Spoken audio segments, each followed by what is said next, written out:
amazing player.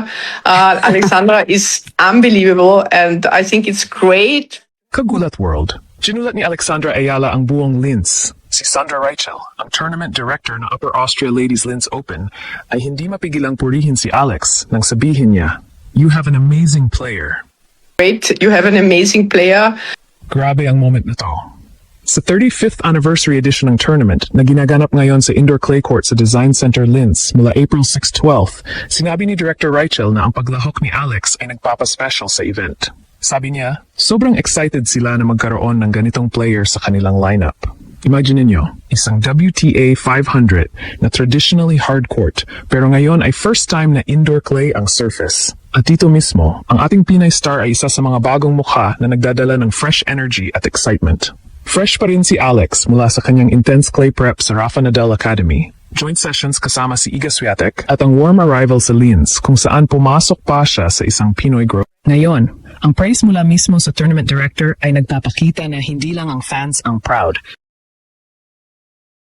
Pati ang organizers ay nakikilala ang kanyang talent at impact. Pinoy pride ang umaapaw sa buong Europe at maraming netizens ang nagsasabi na ito na ang tamang simula ng kanyang clay season breakthrough.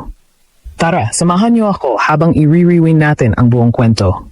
Mula sa anniversary milestone ng Linz hanggang sa mga salita ni Director Reichel at kung paano nito ginulat ang lahat. Ginulat ni Alex ang buong Linz matapos purihin siya ng tournament director na si Sandra Reichel ng Upper Austria Ladies Linz Open. Sa gitna ng excitement para sa ika-35 anniversary ng tournament, diretsahang sinabi ni Reichel ang linyang ngayon ay viral na sa tennis community. You have an amazing player. Imagine niyo ang moment na iyon. Isang prestigious WTA tournament sa Europe, isang milestone year pa dahil 35th anniversary edition na ng event, at sa unang pagkakataon ay ginaganap ito sa indoor clay court sa Design Center Linz. Sa lineup ng mga international tennis stars na sasali sa tournament, isa sa mga bagong pangalan na agad napansin ng organizers ay ang Pinay pride na si Alexandra Ayala. Para mismo sa tournament director, ang presensya ni Alex ay hindi lamang simpleng entry sa draw. Ito raw ay nagpapaspecial sa buong event. Fresh pa si Alex mula sa kanyang matinding clay preparation sa Rafa Nadal Academy sa Spain, kung saan nakapag-training siya kasama pa ang world number 1 na si Iga Swiatek.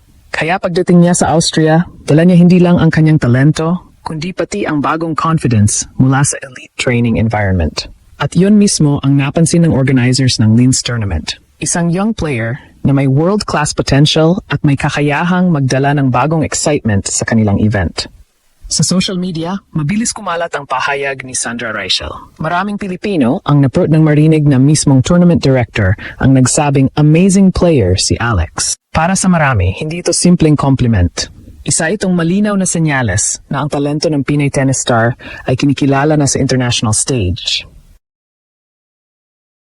At ngayon, habang papalapit ang kanyang unang laban sa Linz, mas lalong tumataas ang excitement.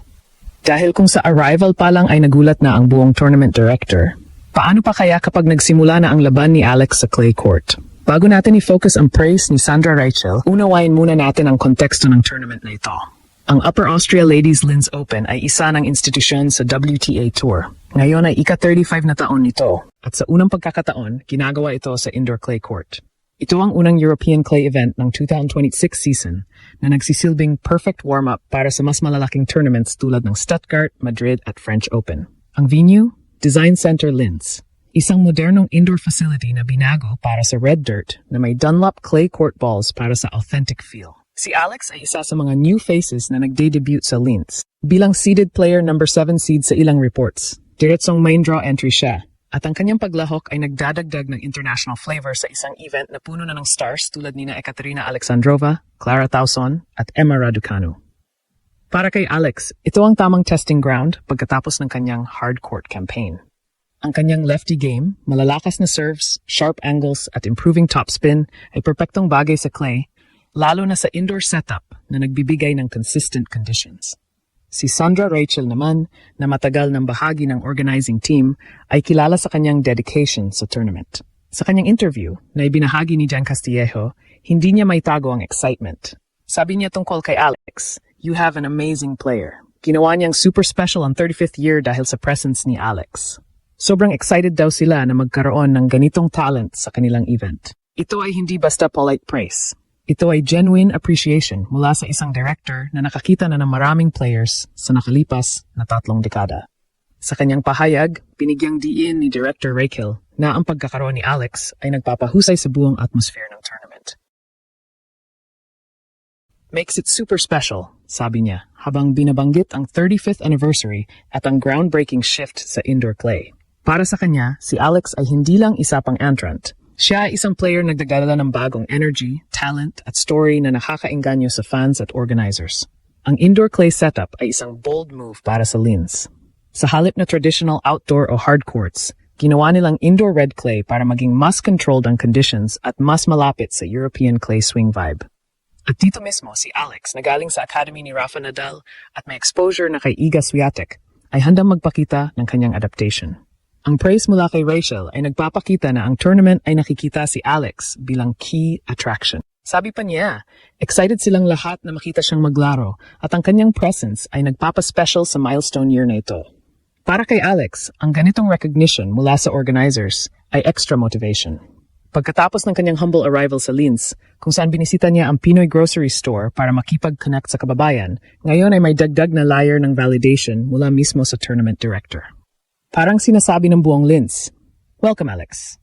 You belong here." Hindi pa tapos ang interview, sumabog na ang reaction sa buong Pilipinas at tennis community.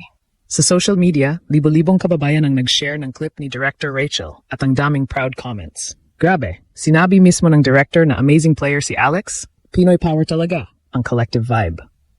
Marami ang naiyak sa tuwa kasi ito ay validation hindi lang mula sa fans, kundi mula sa mismong organizers ng isang WTA 500 event. Ang Filipino community sa Austria at Europe. Sobrang hype, feeling nila si Alex ay nagdadala ng respeto at excitement sa kanilang adopted home. Even international fans ay impressed. Linz is lucky to have her in their 35th year. Trending agad ang quote na, "You have an amazing player," at maraming nagsasabi na ito ang pinaka-positive na pre-tournament buzz para sa clay debut ni Alex. Para sa SCA tennis scene, inspiring ito. Isang Pinay na kinikilala bilang amazing sa isang European clay premier. Si Alex mismo, sa kanyang focused preparation, ramdam na ramdam ang gratitude sa lahat ng suporta. Ang mga salita ni Director Rachel ay parang fuel para sa kanyang laban na nakaschedule na posibleng Monday or Tuesday. Ano ang ibig sabihin nito para sa atin? Ginulat ni Alex ang Linz Tournament Director at ang buong event na ang kanyang presence ay nagpapa-special sa isang milestone year. Sa gitna ng pagbabago ng tournament mula hardcourt patungo sa indoor clay, si Alex ang naging highlight na nagdadagdag ng international appeal at excitement. Para sa mga kabataang Pilipino na nangangarap, ito ang proof ng hard work sa academy, ang dedication sa training, at ang pagdadala ng Pinoy spirit ay nakikilala sa pinakamataas na antas. Ang Linz Open ay hindi lang isa pang stop. Ito ang gateway para sa kanyang clay season goals.